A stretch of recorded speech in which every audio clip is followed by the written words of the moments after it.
ஏபிஎம்சின்னு சொல்லுவாங்க. இங்கிலீஷ்ல அது வந்து ஏபிஎம்சின்னு சொல்றாங்க. அக்ரிகல்ச்சுரல் ப்ரொடியூஸ் மார்க்கெட்டிங்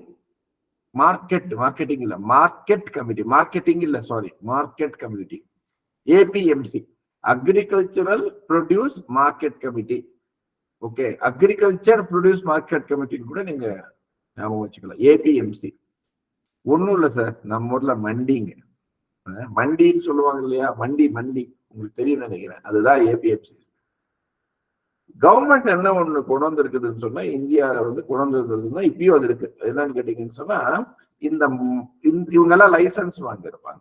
இப்ப கிருஷ்ணகிரி மாவட்டத்தில் எடுத்துக்கிட்டீங்கன்னு சொன்னா, இந்த தக்காளி டொமேட்டோ எடுத்துக்கிட்டீங்கன்னு சொன்னா, ராயக்கோட்டைன்னு ஒரு ஊர், அதுதான் வந்து பாத்தீங்கன்னா மண்டிக்கு ஃபேமஸ், பயங்கர ஃபேமஸ்னா ஏன்னா அங்க வந்து லைசன்ஸ்டு பீப்புள் இருப்பாங்க.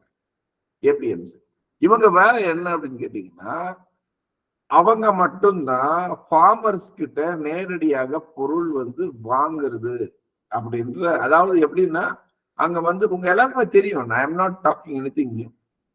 இப்ப பொருள் வந்து அங்க போகுதுன்னு சொன்னா அவங்க ஏலம் எடுக்கலாம். யார் வந்து அந்த பிட்ல அதிகமா வந்து எடுக்கிறாங்களோ அவங்க வந்து அந்த பொருள் எடுத்துக்கலாம் அப்படின்ற அந்த ஒரு முறை. இது வந்து ஒவ்வொரு இடத்துல ஒரு மாதிரி நடக்குது, டீவியேஷன் இருக்கும். இது வந்து பொதுவா நம்ம புரிஞ்சுக்கலாம். இப்போ ஒரு எக்ஸாம்பிளுக்கு சொல்றேன். இன்னைக்கு வந்து சோயாபீன் வருது அப்படின்னு சொன்னா, இன்னைக்கு வந்து ஒரு 6 லைசன்ஸ்டு பீப்புள் இருக்கிறாங்க. ஓகே, இந்த ஏபிஎம்சி லைசன்ஸ் வச்சிருக்கிறவங்க, ஐ மீன் ஏபிஎம்சியில அவங்க இருக்கிறாங்க. இப்போ ஒரு ஊருன்னு எடுத்துக்கிட்டீங்கன்னா, அந்த மண்டி எல்லாம் இருக்கிற இடத்துல ஏபிஎம்சி யார் யாருக்குன்னா லைசன்ஸ் இருக்குதோ அவங்க எல்லாம் வந்து பாத்தீங்கன்னு சொன்னா அவங்க வந்து ஏலம் எடுப்பாங்க. அதாவது சார் முறைப்படி என்ன நடக்குதோ அதை நான் பேசிட்டு இருக்கேன். முறை அற்ற விஷயங்கள் நிறைய நடக்குது, அதை பத்தி பேச வரல. ஓகே சார், நீங்க இதெல்லாம் பேசுறீங்க, இதெல்லாம் தாண்டி 1000 விஷயம் நடக்குதுன்னு சொன்னீங்கன்னா அதை நான் அக்ரி பண்றேன்.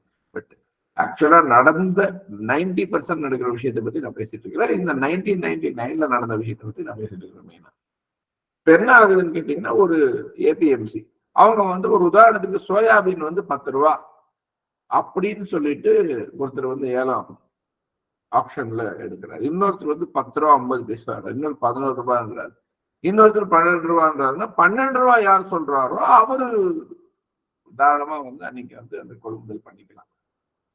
இது ஒரு பக்கம்.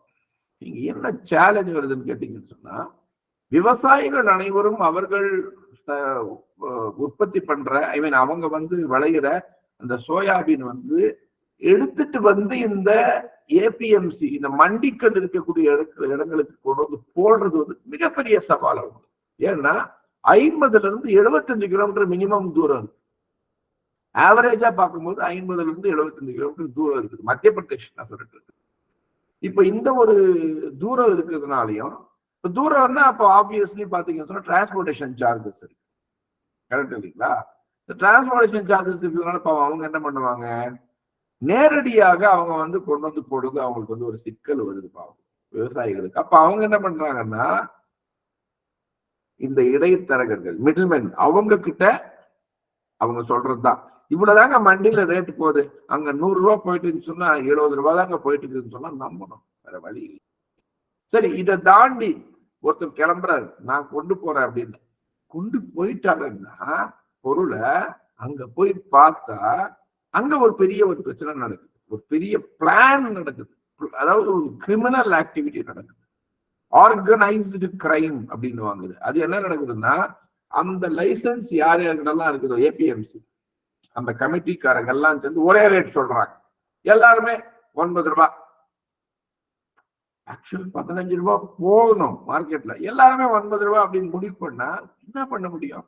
விவசாயிகளால உண்மை பண்ண முடியாது. எடுத்துட்டு போயிருக்கிற ரிட்டர்ன் கொண்டு வர முடியுமா? யோசனை பண்ணி பார்க்கணும். இந்த இடத்துல கண்ணில் தண்ணி இல்லை பாவம், விவசாயிகளுக்கு ரத்தம் தான் வரும்.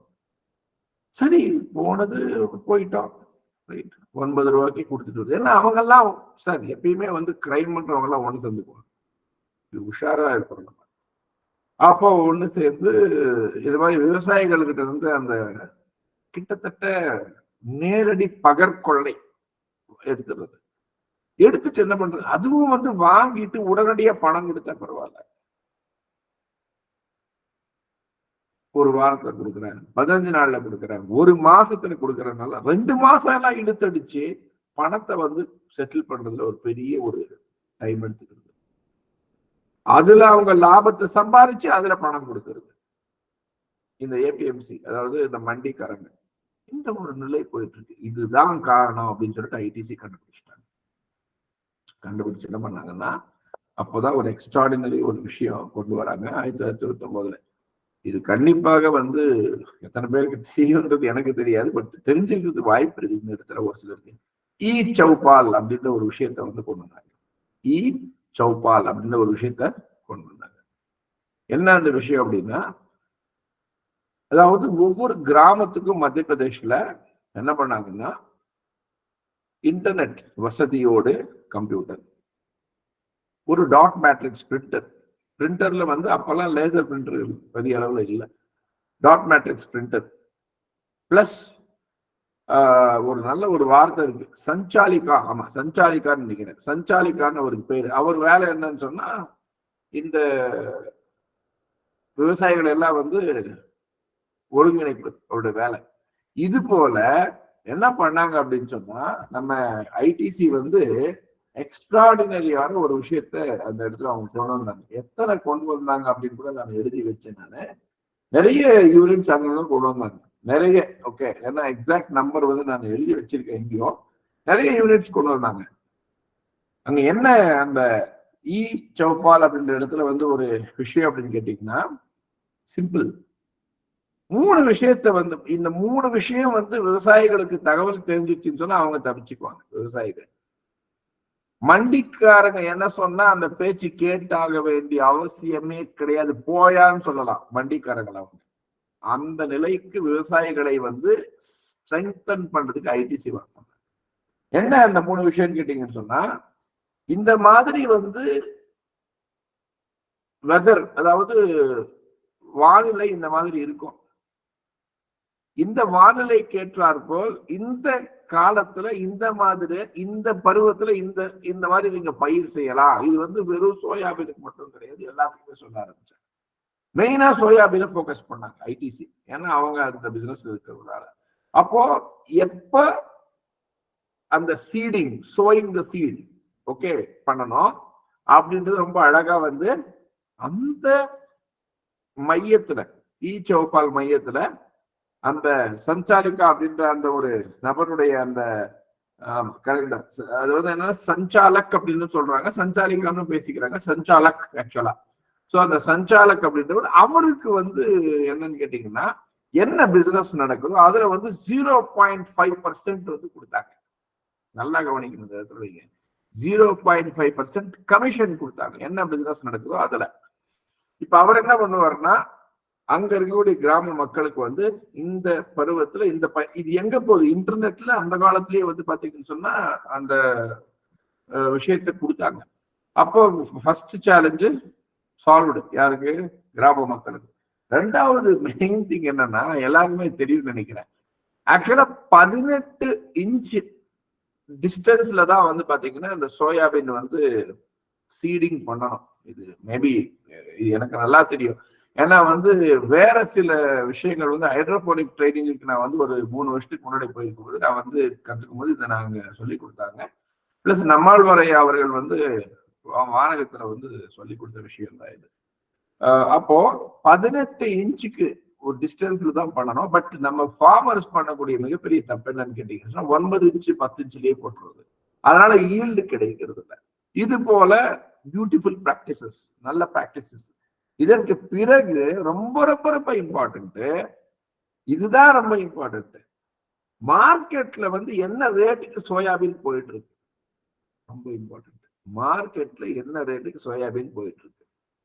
ஐடிசி உடைய பிரைஸ் இது, மண்டி பிரைஸ் இது அப்படின்ற தகவல் நேரடியா வந்து இன்டர்நெட்ல அந்த வெப்சைட்ல கொடுத்துட்டாங்க. இப்ப என்னன்னு கேட்டீங்கன்னு சொன்னா, அக்ரிகல்ச்சர் பண்றவங்களுக்கு ஒரு பெரிய பிளஸ் ஆயிடுச்சு. எப்ப பருவத்தை பயிர் செய்வது கற்றுக் கொடுக்கப்படுகிறது, உத்திகளும் கற்றுக் கொடுக்கப்படுகிறது. 3வதாக மார்க்கெட்ல என்ன ரேட் இன்னைக்கு போயிட்டு இருக்குது, ஐடிசி என்ன ரேட்டுக்கு எடுத்துக்குது, இந்த விஷயமும் போட ஆரம்பிச்சுட்டாங்க. இதுக்கு சப்போர்ட் பண்றதுக்கு அங்க வந்து 0.5% கமிஷன் கொடுத்து சஞ்சாலக் அப்படின்ற ஒருத்தர் உட்கார வச்சுட்டாங்க. எவ்வளவு ஒரு பெரிய விஷயம். இந்த இடத்துல ஐடிசி இன்னொன்று பண்ணது, கவர்மெண்ட் கிட்ட டீல் போடுச்சு.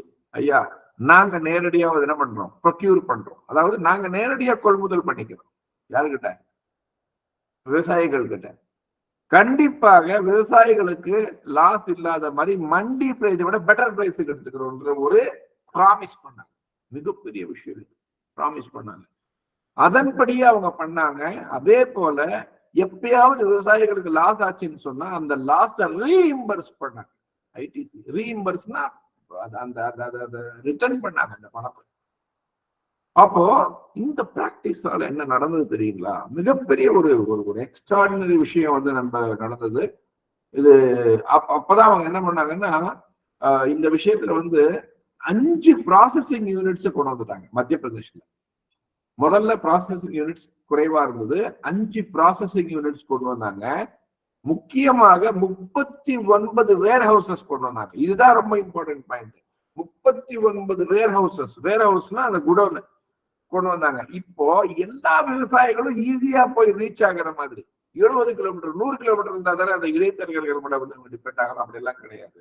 39 வேர் ஹவுசஸ், அதுல 5 ப்ராசஸிங் யூனிட்ஸ், 39 வேர் ஹவுசஸ், ஒட்டுமொத்தமாக 44 டச் பாயிண்ட்ஸ். நல்லா பாருங்க, 5 ப்ராசஸிங் யூனிட்ஸ் சார், 39 வேர் ஹவுசஸ், 39 5 44 பிளஸ் ஒரு ஆபீஸ், 45 இடத்துல டச் பாயிண்ட்ஸ். அதாவது அங்க விவசாயிகள் போனா அங்க கொடுத்துடலாம், நம்ம அங்க வீடு கொடுத்துடலாம். பெரிய விஷயம் பண்ணாங்க இந்த இடத்துல, தெரியுங்களா? நம்பவே மாட்டீங்க. சிஓடி, அப்பவே சிஓடி, கேஷ் ஆன் டெலிவரி. வா, கொடுத்துட்டு பணம் வாங்கிட்டு போயிட்டு. யாருக்கு? விவசாயிகளுக்கு. சார் இது வரப்பிரசாதம், விவசாயிகளுக்கு கொடுங்க, கேஷ் வாங்கிட்டு போயிட்டு இருக்கு. அப்பெல்லாம் எங்க இருந்தது இன்டர்நெட் பேங்கிங்? அப்பெல்லாம் கிடையாது. 1999ல எனக்கு நல்லா ஞாபகம் இருக்கு. நான் 2007ல, நான் ரொம்ப முன்னெல்லாம் போய் பேசல, 2007ல எங்க ஊர் பேங்க்ல நான் போய் கேட்கிறேன், இன்டர்நெட் பேங்கிங் வந்து ஃபெசிலிட்டி எனக்கு வேணும்னு சொல்லிட்டு. என்னை பார்த்துட்டு அந்த அம்மா அப்படின்னு சிரிக்கிறாங்க. ஏன் மேடம் சிரிக்கிறீங்க அப்படின்னு நான் கேட்டேன். இல்லப்பா, நீ எங்க இருக்கிற, இந்தியாவில தான் வாழ்றியா இல்ல ஏதாவது அமெரிக்காவுக்கு போயிட்டியா? சத்தியமா எப்படி சொன்னாங்க பார்த்து. இந்தியன் பேங்க்ல அந்த அக்கா, அவங்க நமக்கு தெரிஞ்சுவாங்க. ஏன் ஒரு இன்டர்நெட் பேங்கிங் மனுஷன் கேட்கறது தப்பா அப்படின்னு நான் கேட்டேன். அதுக்கு இல்ல, இதெல்லாம் உருப்படுமா இங்க, உனக்கு தெரியுமா பாரு, நாங்க லெட்ஜர் எடுத்து எழுதிட்டு இருக்கோம்னு சொன்ன அதே அக்கா 2010ல கம்ப்யூட்டர்ல ஒர்க் பண்றாங்க. எதுக்கு சொல்றேன்னு கேட்டீங்கன்னா, அந்த அளவுக்கு அசுர வளர்ச்சி வந்து நமக்கு ஒரு புரட்சி நடந்தது. சோ நல்லா யோசனை பண்ணி பாருங்க.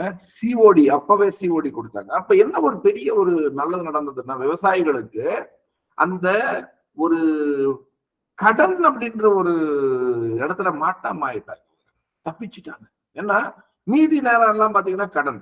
ஏன் தற்கொலை பண்ணிட்டு இருந்தாங்க அதிகமா? ஒரு நம்பி அந்த உரங்கள் எல்லாம் வாங்குறது, அதுக்கெல்லாம் வந்து பணம் வேணும். ஸோ கடன் பண்றது, கடன் பண்ணி விவசாயம் பண்றது. ஆனா இந்த சென்ட்ரல்ல இருக்கிற இந்த புரோக்கர்ஸ் அது அவங்களே சாப்பிட்டுறாங்க.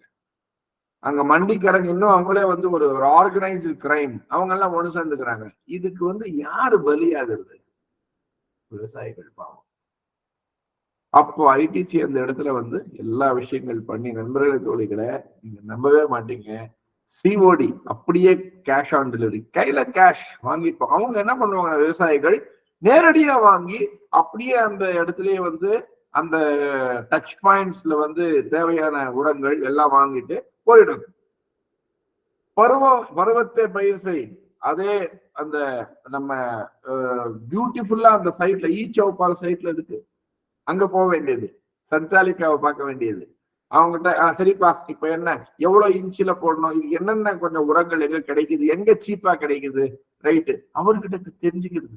0.5% வருதுனால அவருக்கும் வந்து அவரும் ஒரு மிகப்பெரிய ஆளாயிட்டாரு. யாரு? அந்த சஞ்சாலிக்கா. அவர் பெரிய ஆளு. அவர்கிட்ட எல்லா தகவல் கொடுக்குறாங்க. பயங்கரமான ஒரு புரட்சி சருது. இதனால என்ன நடந்து தெரியுங்களா? ரிசல்ட் தான் நம்ம கேட்டா எல்லாம் ஆடி போயிடுவோம். நம்ம என்ன ரிசல்ட் நடந்தது அப்படின்னு கேட்டீங்கன்னா, இதுல இன்னொன்னு சொல்ல மறந்தது, சாயில் டெஸ்ட் பண்ண ஆரம்பிச்சாங்க.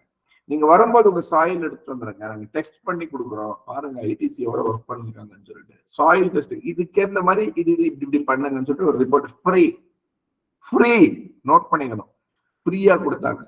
எல்லாம் பண்ணும்போது என்ன கேட்டீங்கன்னு சொன்னா, ஐடிசிக்கு நண்பர்களே தோழிகளே, மினிமம்னே பாத்தீங்கன்னு சொன்னா ஒரே ஒரு சின்ன டீல்ல, ஒரு ஸ்மால் டீல்ல 3% ப்ராஃபிட் வந்து அதிகமானது உங்களுக்கு. 3%ன்றது அந்த வால்யூம் ரொம்ப பெரிய அமௌண்ட், நோட் பண்ணிக்கணும். அதே போல ஃபார்மர்ஸுக்கு 8% ப்ராஃபிட் அதிகமானது. லாஸ்ட்ல இருந்தவங்க எங்க இருக்கிறாங்க, இன்னைக்கு ப்ராஃபிட் 8% அதிகமா இருக்குது. கிட்டத்தட்ட 10% அதிகமான கேசஸ் எல்லாம் இருக்குது. இதனால நண்பர்களை எல்லாரும் சேர்ந்து நல்லா வாழ்ற ஒரு நிலைமை உருவாச்சு. 35,000 கிராமங்கள்லயுமே பாத்தீங்கன்னு சொன்னா விவசாயிகள் சிறப்பாக ஒரு வாழும் ஒரு முறையை வந்து மிகப்பெரிய சக்சஸ், மிகப்பெரிய சக்சஸ்.